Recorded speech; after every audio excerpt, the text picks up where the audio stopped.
To view student work, grade ungraded work, and leave feedback for students, log into your Google Classroom. There are multiple ways to view and grade work in Google Classroom. Allow me to show you the fastest and easiest way to accomplish this.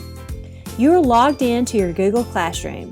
Now, go to your Lone Star Learning extension in the top right-hand corner of Chrome.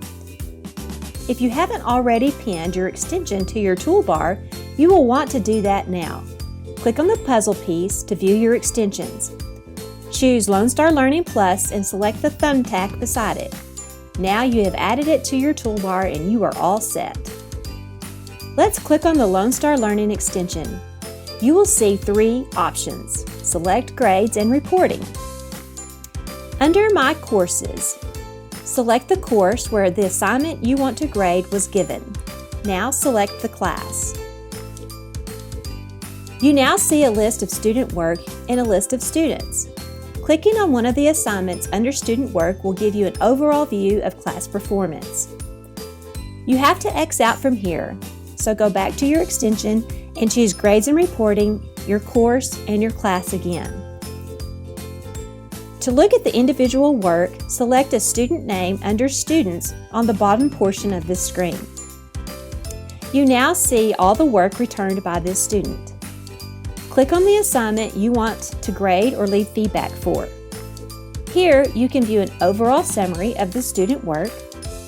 Now scroll through and view the work. At the top of this screen, you will see a funnel. Selecting this allows you to set a filter to view only the answers that need to be graded by the teacher and answers that were counted incorrect. This will make grading quicker for you. Scoring for each question can be found on the right side of the student work page. If the scoring is gold, it requires the teacher to view the work and to grade it. If the scoring is red, this question was counted wrong. You may find reason to rescore this, and you can do so by clicking in the box and typing the new value. Under every question, you will find a speech bubble. You can click here to leave specific feedback, correction, or encouragement for the students. Now it's time to return the work to the student. Click the Return button at the top of your screen, and the feedback on this work has been successfully given.